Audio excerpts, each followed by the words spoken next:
Hello, my dear friends, and welcome.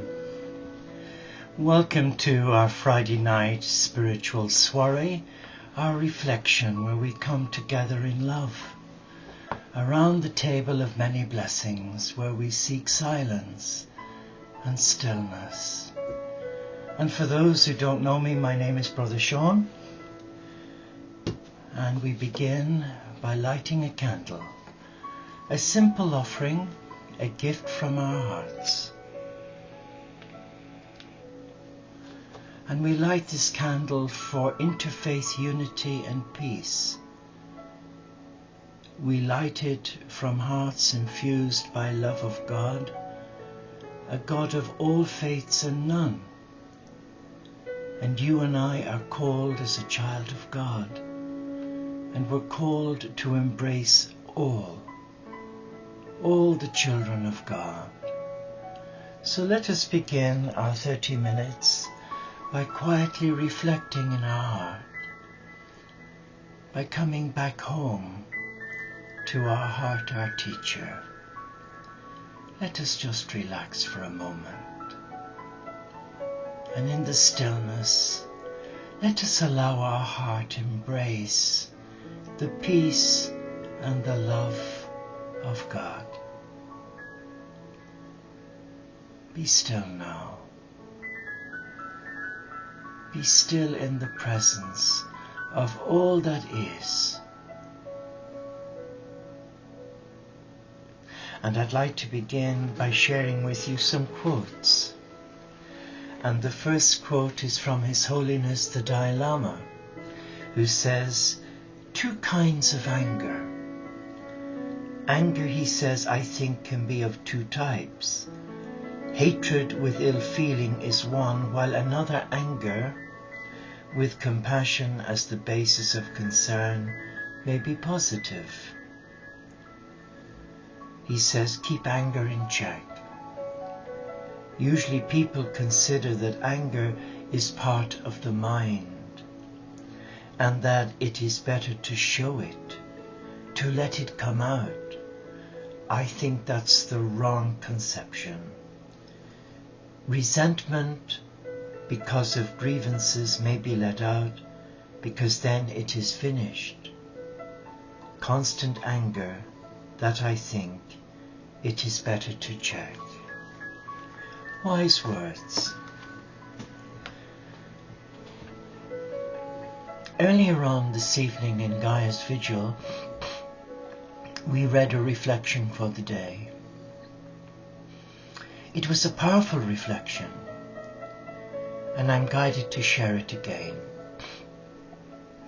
What does it mean to place ourselves in the service of God? It means being willing to dedicate to God everything that belongs to us. Everything.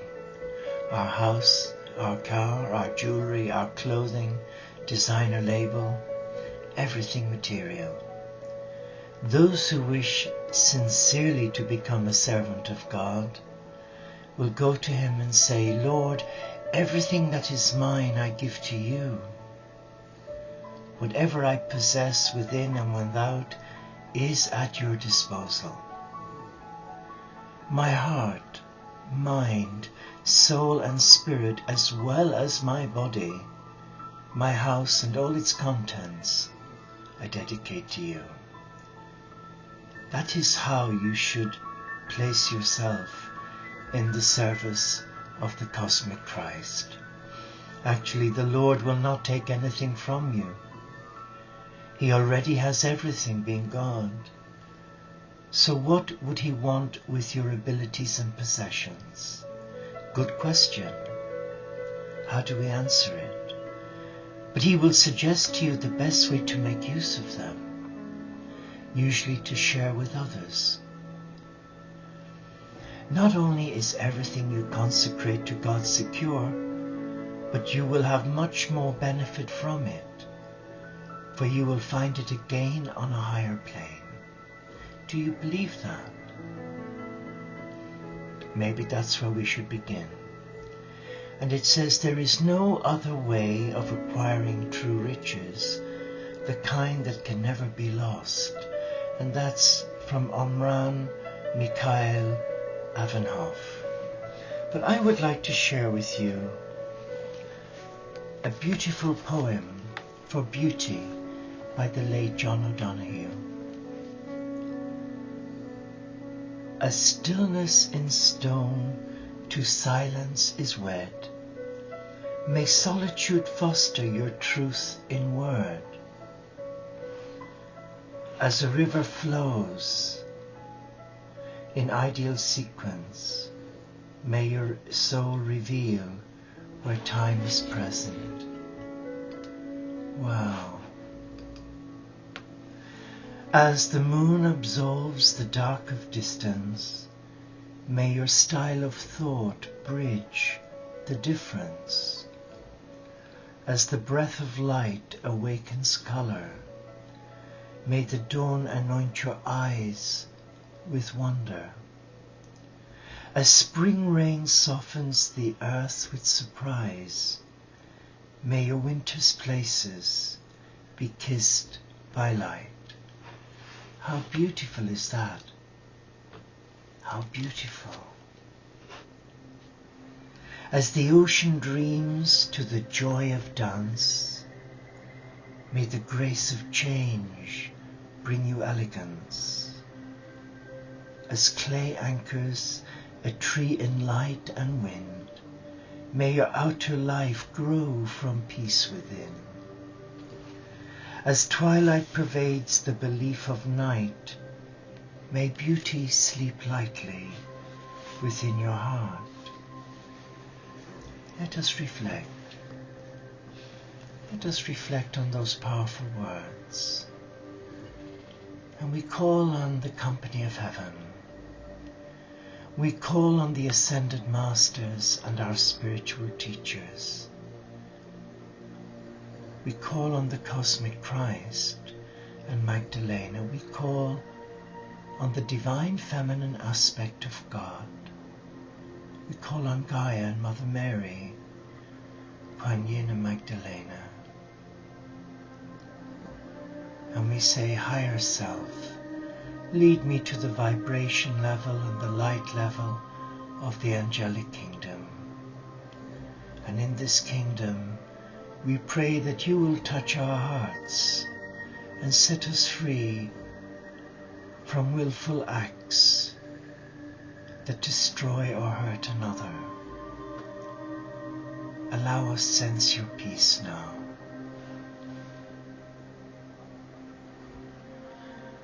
And as we relax, we take back our power from those who seek to destroy or desecrate your living temple within us, because your word is truth, and your truth is sacrosanct. Help us be still now, and reawaken the heart to embrace silence, the language of love, the language of God. Be still. Be still in the presence of all that is, and allow the Father, Mother God speak to your heart. But maybe silence is a word that frightens you, as it does many people. But silence is a gift, and we need to ask for that gift. So let me share with you some thoughts on silence. There is a real need for us to learn to appreciate the value of silence. The widespread use of technology impinges on us, maybe more than we realize. There always seems to be some level of noise, though we may not fully be aware of how much it is affecting us. It has an impact. Even subtle white noise in the background has an effect.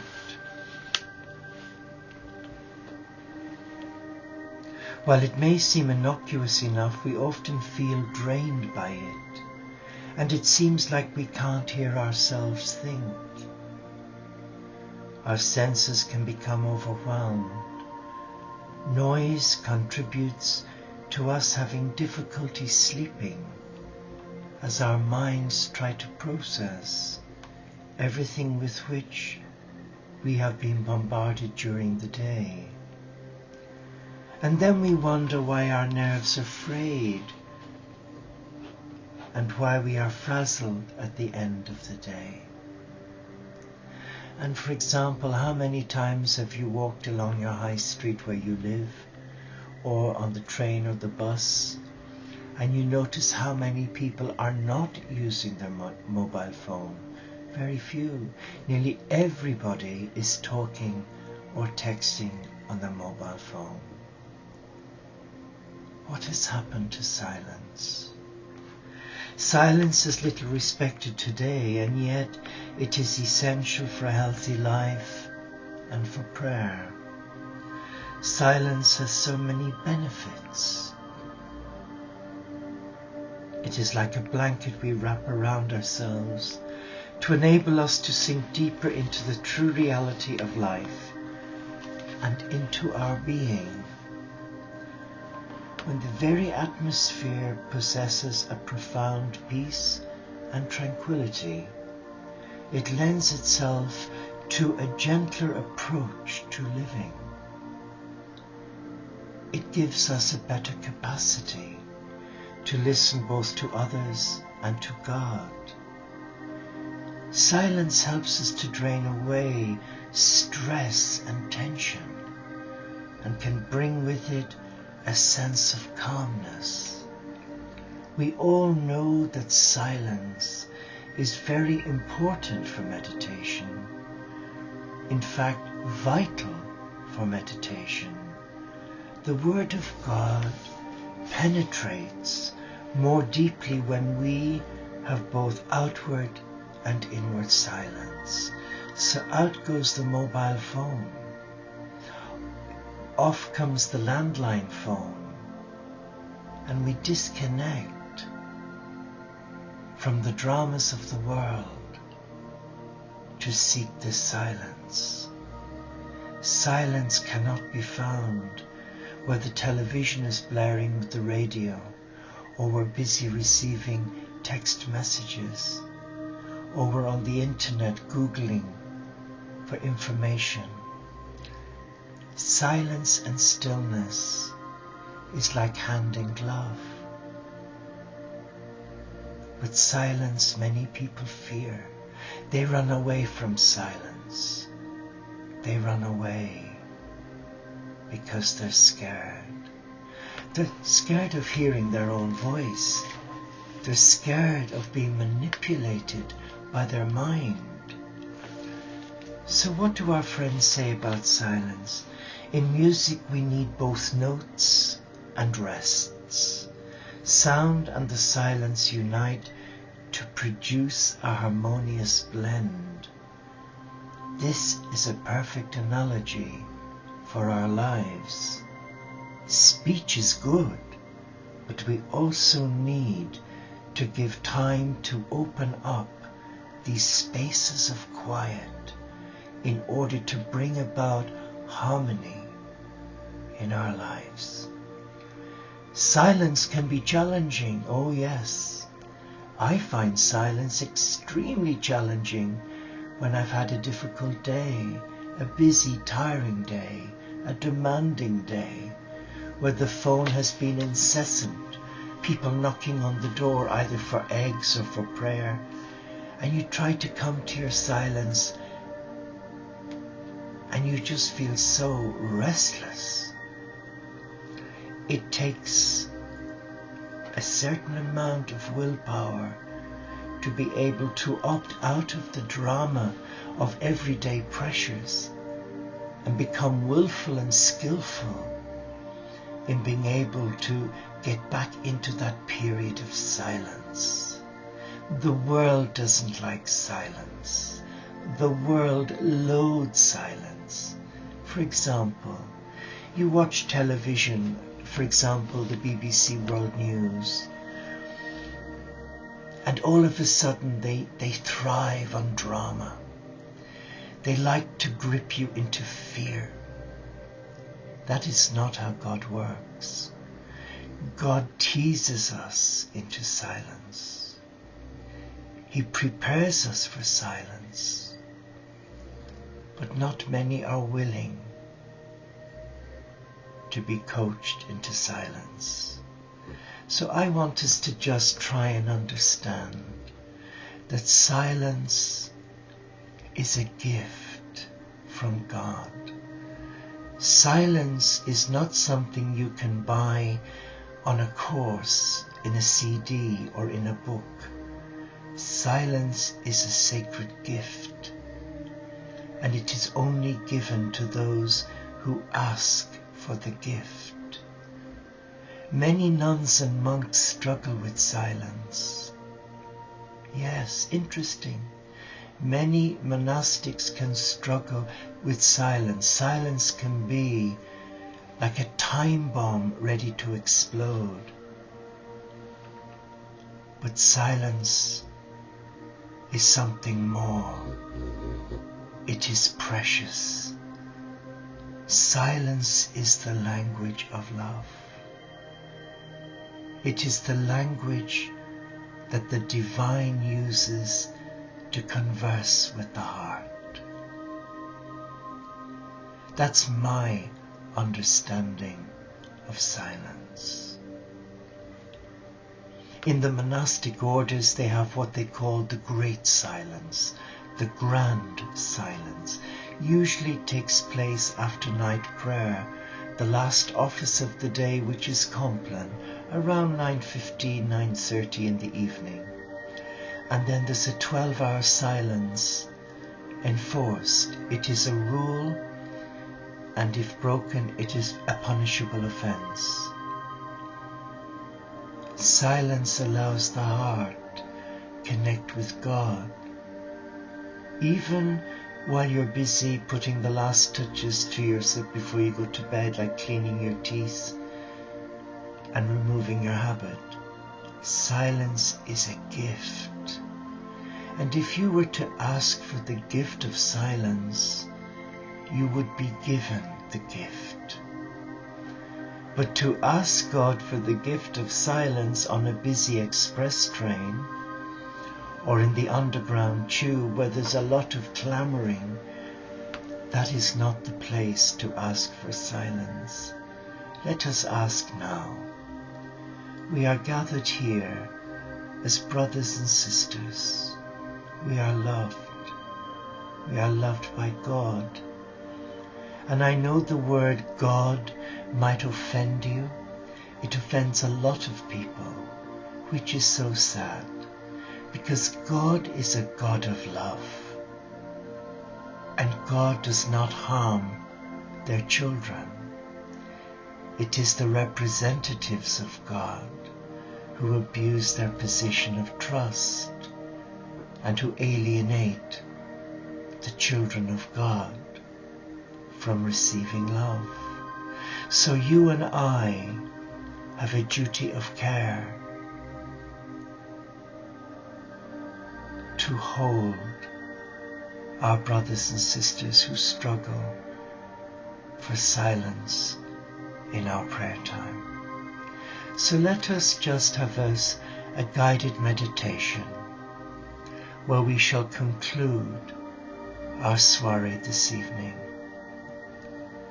I would like you to find a place really where you feel very comfortable. It may be in your den, your office, your kitchen, your living room. It may be in your garden or on your patio.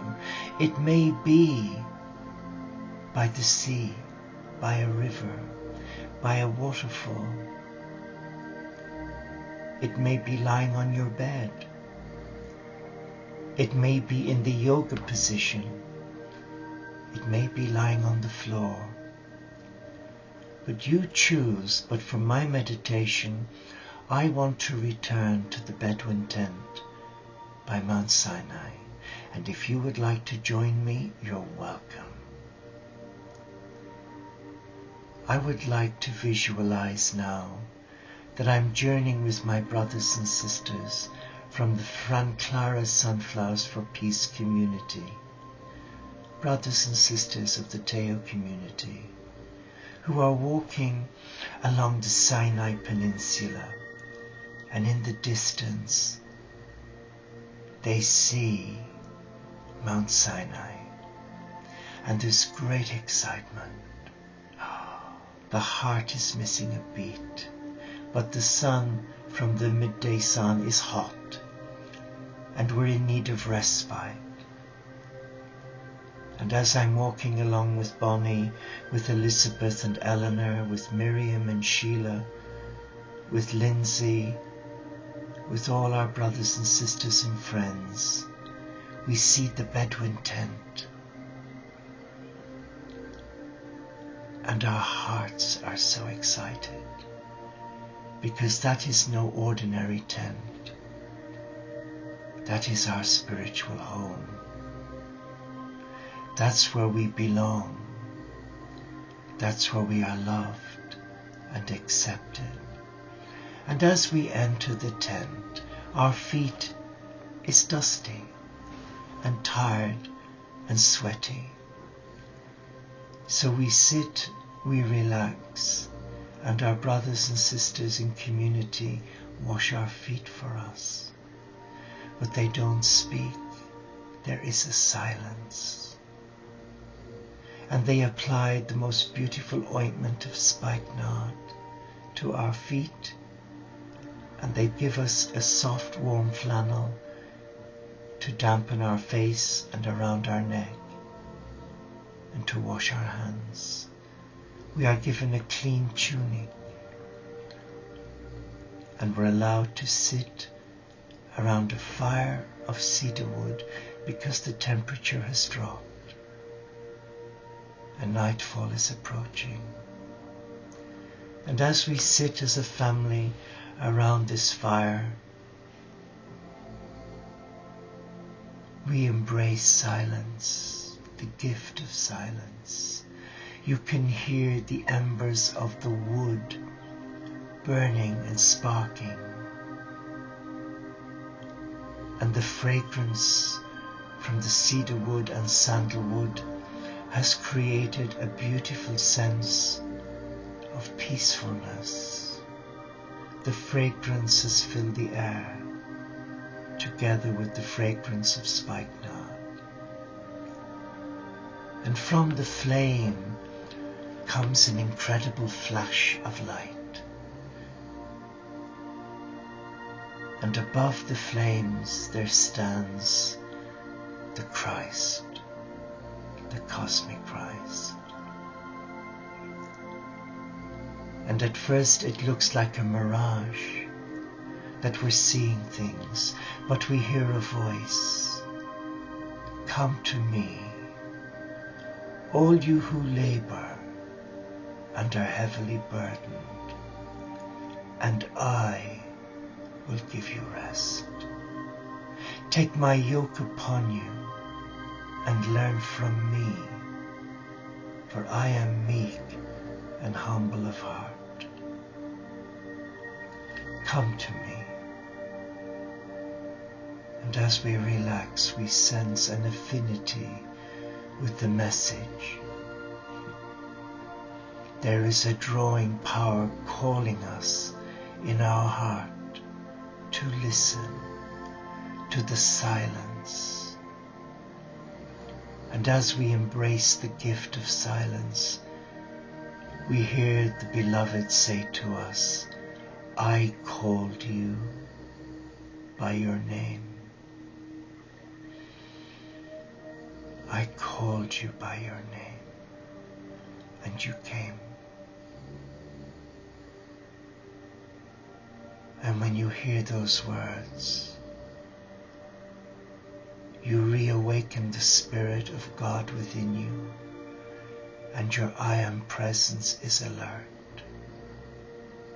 And suddenly you see through your third eye a myriad of angels. a myriad of the most beautiful beings of light. And they bring to you a golden book with writing in the book. And the writing is addressed to you. But you notice your name in gold on the cover.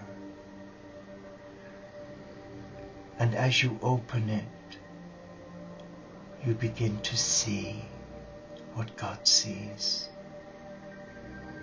You see your life in reverse.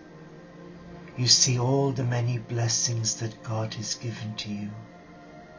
You see your mistakes, but they're overcome by love. You see the dark night of the soul listed, but you also see the energies of love that were brought to you to allow you come through that crucible experience richer and stronger. And as you turn over the page, you see your life right now. A mirrored reflection is portrayed in front of you, and it has picked up on your thoughts, and you can read what your thoughts are thinking. And on that page opposing, you see a light, and it's writing something down for you.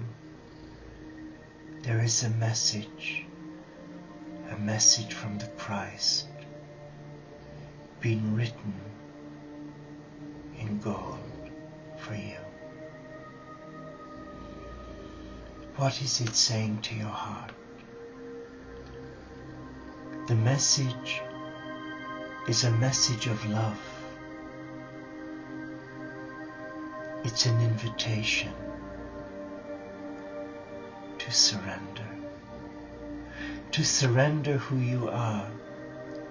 To surrender where you are at in your journey. To surrender everything, everyone and anyone, or anything. It's inviting you to relax, to be still.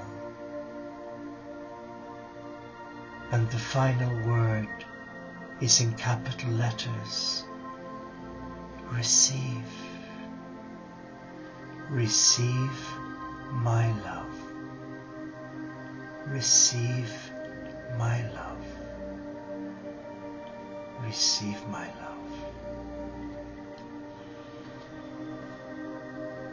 And the book is closed, and the angels release the book from you, and it leaves you rested in your mind, in your body, and in your spirit.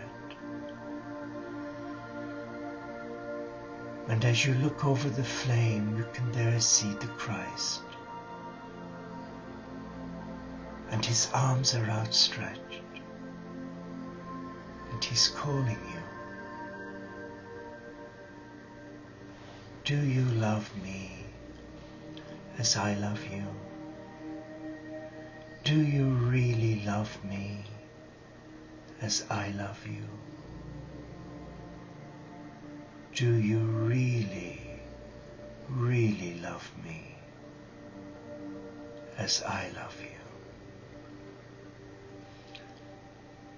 And a deep silence comes over you,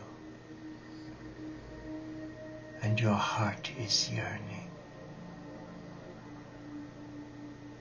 to express in words, yes, Lord, you know I love you, but you're not allowed to speak. So you send out a positive ray of light from your heart, and the Christ looks at you, and he smiles. He has acknowledged your gift, and suddenly a shaft of light touches you in your heart center.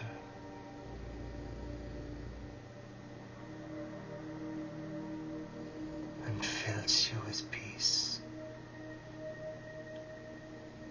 And as you close your eyes,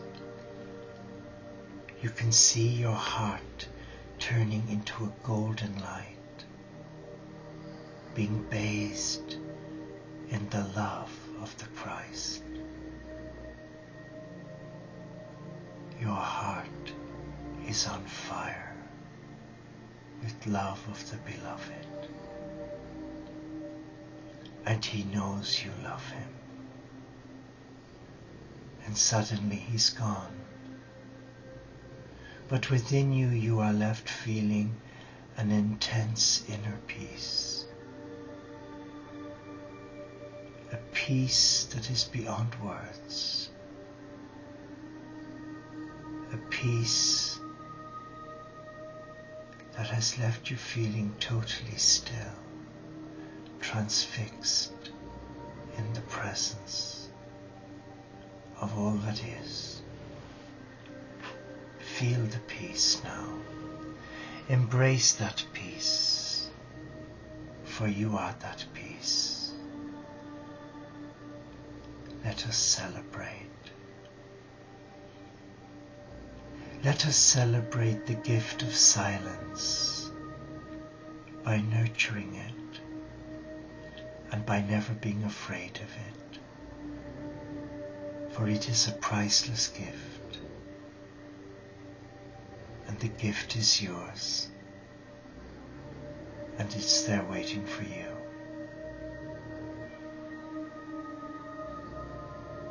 And I wish you now every blessing as we say Namaste. Shalom, Inshallah, Pax et Bonum, Om Shanti, Solo di Caritas.